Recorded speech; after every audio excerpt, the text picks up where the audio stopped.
¿Quién puede entrar en la presencia de Dios?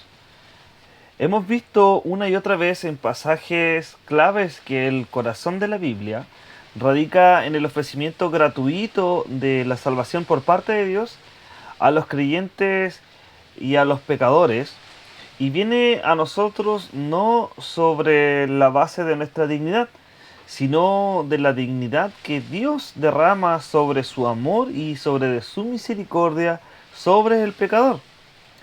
Pero también es cierto que la salvación produce una vida digna en el creyente. La justificación nos lleva a la santificación, lo cual produce y debe producir mucho fruto en nosotros. En 2 de Timoteo, en el capítulo 1, en el versículo 9, Pablo nos dice que Dios nos salvó y nos llamó con un llamamiento santo y no conforme a nuestras obras, sino que lo hace según el propósito suyo y según la gracia que nos fue dada a través de Jesucristo. Por eso Pablo exhorta también a los efesios en andar como es digno de la vocación a la que fuimos llamados. Y nuestro llamado a la salvación tiene como propósito central el de producir una vida y un carácter cristiano en dignidad y en rectitud a las ordenanzas de Dios. A la luz de lo que yo les acabo de hablar, ¿quién puede entrar ante la presencia de Dios de acuerdo a lo que les acabo de señalar? Bien, en el Salmo número 24, en el el versículo 3 al 5, el salmista nos dice lo siguiente: ¿quién subirá al monte de Jehová? ¿Y quién estará en su lugar santo? Él responde: el limpio de manos y el puro de corazón, el que no ha elevado su alma a cosas vanas, ni ha jurado con engaño. Él recibirá bendición de Jehová y justicia del Dios de salvación. Y es probable que en los tiempos antiguos los sacerdotes preguntaran a los adoradores, cuando se acercaban al monte de Jerusalén: ¿quién subirá al monte de Jehová? ¿Quién estará en su lugar santo? Entonces el pueblo le respondía a viva voz: el limpio de manos y puro de corazón, el que no ha elevado su alma a cosas vanas ni ha jurado con engaño. Ellos conocían perfectamente los requisitos para acercarse a Dios y por lo tanto no podían llegar al lugar santo si estaban o se sentían inmundos por sus pecados. Por eso no podían acercarse a Dios con un corazón dividido. Ellos tenían claro el propósito de ir a la casa de Dios y cuál era el propósito central de ir a adorar. Y no lo podían hacer en una condición que no era digna para ellos, ni digno a la luz de la Escritura. Ellos no podían elevar alabanzas a Dios, ya que los convertía en adoradores falsos, al ellos entender que Dios demanda sobre ellos una vida en rectitud y una vida en santidad. Sus conciencias le decían que no podían acercarse para prometer lealtad al Señor si habían usado su nombre en falso juramento. Por eso los sacerdotes hacían las preguntas una y otra vez para recordarles al pueblo a que examinara su corazón para cuando iban a adorar a Dios. ¿Quién estará en su lugar santo? ¿Quién subirá al monte de Jehová? Entonces los creyentes de aquel tiempo iban y respondían: el limpio de manos y el puro de corazón. En la actualidad sería necesario hacerlo cada vez que fuésemos al templo a adorar, pero nos concentramos más en la música y en el desarrollo del curso, incluso en darle la bienvenida a hermanos nuevos. Pero nunca nos preguntamos quiénes tienen el derecho de adorar.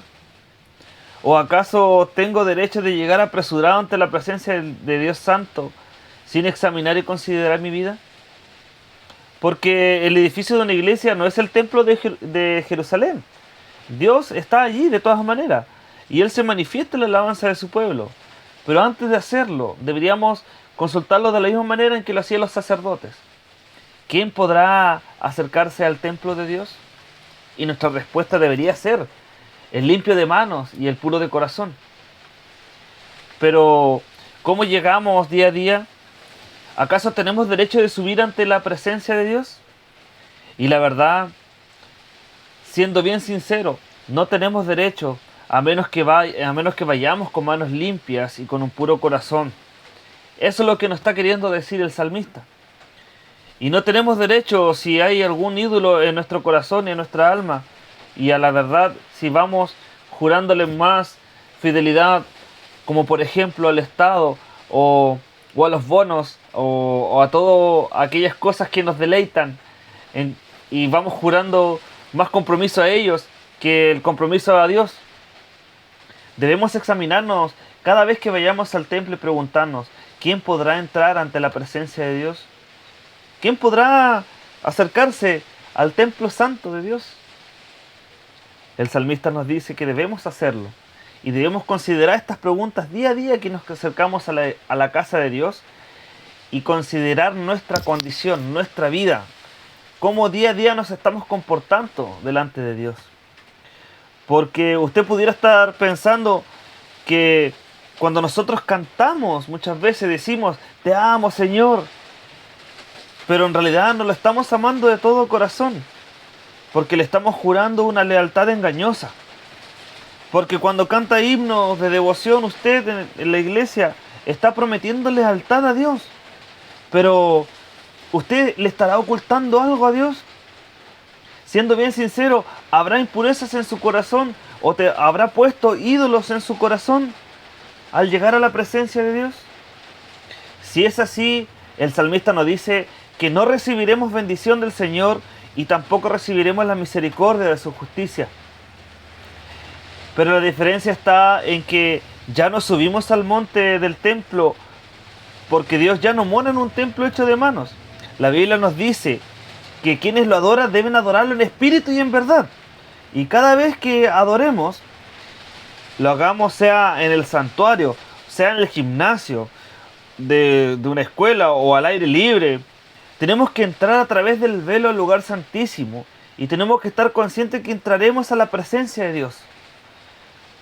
Y si nosotros lográramos ver la presencia de Dios y tuviéramos que pasar a través de un velo, literalmente, no pensaríamos en hacerlo a menos que hayamos resuelto algún problema en nuestra vida o que hayamos arreglado nuestra situación delante de Dios al considerar estas preguntas o al entender lo que le estoy diciendo. Si realmente tomáramos el peso de lo que estamos haciendo y a lo que vamos a la iglesia y de lo que significa la iglesia para Dios, consideraríamos estas preguntas que el salmista nos hace. Y lo pensaríamos 2 veces antes de ir a la presencia de Dios. Si fuera literal ese velo dentro de la iglesia, muchos de nosotros quizás moriríamos en el intento. ¿Por qué entonces nosotros caminaríamos hacia su presencia invisible sin resolver nuestro pecado? Bueno, aquí tenemos que asegurarnos de tener un corazón recto cuando entremos ante la presencia de Dios. Dios hoy nos está haciendo una advertencia y Dios quiere derramar su bendición sobre nosotros y darnos el don de la justicia. Pero para eso necesitamos reconocernos delante de Dios todos los días, llegar a Él en arrepentimiento y fe, pidiendo perdón por nuestros pecados, por nuestras injusticias y preguntándonos una y otra vez, ¿quién podrá entrar a la presencia de Dios? ¿Quién subirá al monte de Jehová? ¿Y quién estará en su lugar santo?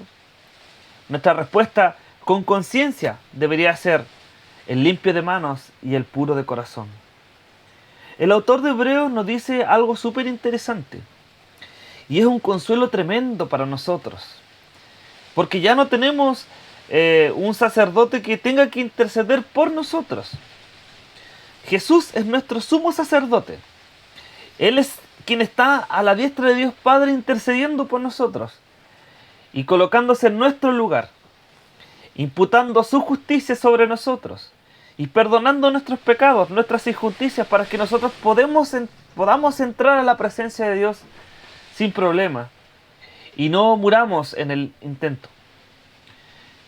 En el capítulo 4, entre los versículos 14 y el 16, el autor del libro de Hebreos nos dice lo siguiente: por tanto, teniendo un gran sumo sacerdote que traspasó los cielos, Jesús, el Hijo de Dios, retengamos nuestra profesión, porque no tenemos un sumo sacerdote que no pueda compadecerse de nuestras debilidades, sino uno que fue tentado en todo, según nuestra semejanza, pero sin pecado. Acerquémonos, pues, confiadamente al trono de la gracia, para alcanzar misericordia, hallar gracia para el oportuno socorro. Que el Señor les bendiga.